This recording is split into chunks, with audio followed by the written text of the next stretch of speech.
अखिल भारतीय मराठी नाट्य परिषदेच्या एकपात्री अभिनय स्पर्धेला अभूतपूर्व प्रतिसाद। अखिल भारतीय मराठी नाट्य परिषद शाखा सांगली उपनगर 2 यांच्या वतीने आयोजित एकपात्री अभिनय स्पर्धा बामणोली कुपवाड येथे उत्साहात पार पडली। रविवारी दिनांक 3 ऑगस्ट 2025 रोजी लोकमान्य टिळक वाचनालयात झालेल्या या स्पर्धेत बाल गट आणि खुला गट अशा 2 विभागांमध्ये रंगकर्मींनी आपल्या कलागुणांचे प्रभावी सादरीकरण केले। या स्पर्धेचे आयोजन ज्येष्ठ रंगकर्मी स्वर्गीय शफी नाईकवाडी यांच्या स्मृतीप्रित्यर्थ करण्यात आले होते। स्पर्धेला सांगली, इचलकरंजी, जयसिंगपूर, कोल्हापूर, गडिंग्लज, सातारा, पुणे आणि मुंबई येथून तब्बल 80 स्पर्धकांनी सहभाग नोंदवून उत्स्फूर्त प्रतिसाद दिला। कार्यक्रमाचे उद्घाटन प्राचार्य अनघा देशपांडे, निर्मला इन्स्टिट्यूट गोवा, नाट्य परिषदेचे कार्यकारिणी सदस्य संदीप पाटील आणि माजी सरपंच सावळाराम शिंदकर यांच्या हस्ते झाले। या प्रसंगी नटराज पूजन व दीप प्रज्वलन सोहळ्याने कार्यक्रमाची सुरुवात झाली। प्रमुख उपस्थितीत बुद्धिबळ प्रशिक्षक श्री श्रेयस विवेक पुरोहित, श्रीमती नाजनीन नाईकवाडी, श्रीमती वंदना गलगले, सुहास करंदीकर, मुकुंद करंदीकर, चंद्रकांत धामणीकर, मुकुंद पटवर्धन आदी मान्यवर सहभागी झाले होते। प्राचार्य अनघा देशपांडे यांनी स्पर्धकांना एकपात्री अभिनयातील विविध भूमिका प्रभावीपणे सादर करण्याबाबत मौलिक मार्गदर्शन केले। स्पर्धेचे विजेते खालीलप्रमाणे: बालगट प्रथम प्रांजल श्रीकांत डोंबाळे सांगली, द्वितीय इरा शरद जोशी सांगली, तृतीय स्पृहा निलेश सबनीस कोल्हापूर, उत्तेजनार्थ उत्कर्ष तुषार गायकवाड कोल्हापूर, उत्तेजनार्थ ऋतुपर्णा रघुवीर रामदासी सांगली, उत्तेजनार्थ समर्थ मिलिंद सुतार कोल्हापूर।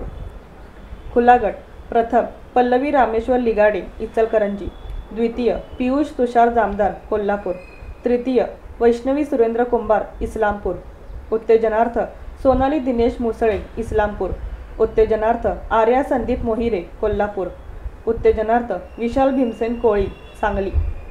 स्पर्धेतील विजेत्या स्पर्धकांना डॉक्टर दयानंद नाईक, प्रसिद्ध त्वचारोग तज्ज्ञ व ज्येष्ठ रंगकर्मी यांच्या हस्ते उदय आणि प्राची गोडबोले यांच्या माध्यमातून स्मृतिचिन्ह व रोख पारितोषिके प्रदान करण्यात आली। या उपक्रमासाठी पुरोहित चेस अकॅडमी आणि वसीम नाईकवाडी यांचे विशेष सहकार्य लाभले।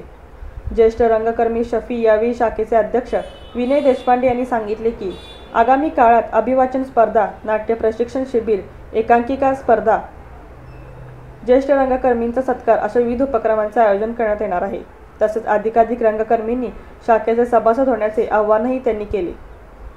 कार्यक्रमाच्या यशस्वी आयोजनासाठी सचिन खुरपे प्रमुख कार्यवाह, प्रदीप कुलकर्णी उपाध्यक्ष, प्राची गोडबोले उपाध्यक्ष, यशवंत कुलकर्णी सहकार्यवाह, उदय गोडबोले, मकरंद कुलकर्णी, प्रसन्न कुलकर्णी, अमय काळे, अथर्व खरे, सम्मेद कुदळे, सोमनाथ पवार, मयुरेश बडवे, आरजू मुल्ला, शाखेच्या सभासद आदींनी मेहनत घेतली। सूत्रसंचालन डॉक्टर अपर्णा कुलकर्णी यांनी तर परीक्षक म्हणून रवी कुलकर्णी, अनुप बेलवलकर, विशाल कुलकर्णी, धनश्री कुलकर्णी यांनी काम पाहिले। मला मनापासून आज आनंद होतोय। त्याचं कारण बामणोली या गावामध्ये प्रथमच अभिनयाच्या एकपात्री अशा स्पर्धा होतात आणि या टिळक वाचनालयामध्ये लोकमान्य टिळक यांच्या मोठ्या माणसाच्या स्मृतीमध्ये आणि त्यांच्या वाचनालयामध्ये आणि आमच्या नाट्य परिषदेच्या शाखा 2 त्यांच्या विद्यमाने ही स्पर्धा होते। मला या दोन्ही संस्थांबद्दल मनापासून आनंद व्यक्त करायचा आहे। त्याचं कारण एक म्हणजे ग्रामीण भागात अशी स्पर्धा घेणं आणि स्पर्धेचा रिस्पॉन्स जर म्हणाल तर तो इतका सुंदर आहे की साधारण 78 ते 80 जवळजवळ एंट्री झाली। मला आता कळलं की निरनिळ्या गावाहून म्हणजे मुंबईहून, साताऱ्याहून आणि या संपूर्ण परिसरातले जे रंगकर्मी आहेत ते स्पर्धेच्या निमित्ताने इथं आलेले आहेत। ह्या 2 गोष्टी चांगल्या होतात की या परिसरात रंगभूमीची रुजवात व्हायला लागते आणि कलाकारांना काहीतरी नवीन व्यासपीठ मिळण्याच्या दृष्टीने अशा स्पर्धांचा खूप मोठा उपयोग होतो। त्यामुळं मनापासून सांगायचं तर अशा स्पर्धा ह्या वारंवार व्हाव्यात।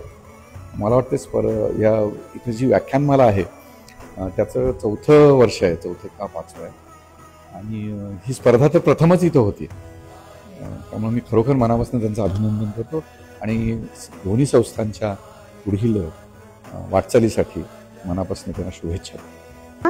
एक फिनिक्स सारखी राखेतून पुन्हा उभं राहायचा प्रयत्न करते आणि त्याचा आज मोठा उपक्रम सुरू झाला याचा मला विशेष आनंद आहे. तर या सगळ्या छान उपक्रमाबद्दल मी अखिल भारतीय मराठी नाट्य परिषद शाखा सांगली उपनगर 2 याचे सर्व पदाधिकारी आणि कार्यकर्ते यांना खूप खूप शुभेच्छा देते. कोल्हापूरवरून आलेले आहे. एक पात्री नाटकाचं सादरीकरण स्वप्न असे आहे. ते खूप मजा आली. मी ताटी उघडा ज्ञानेश्वरा हे सादर केलं.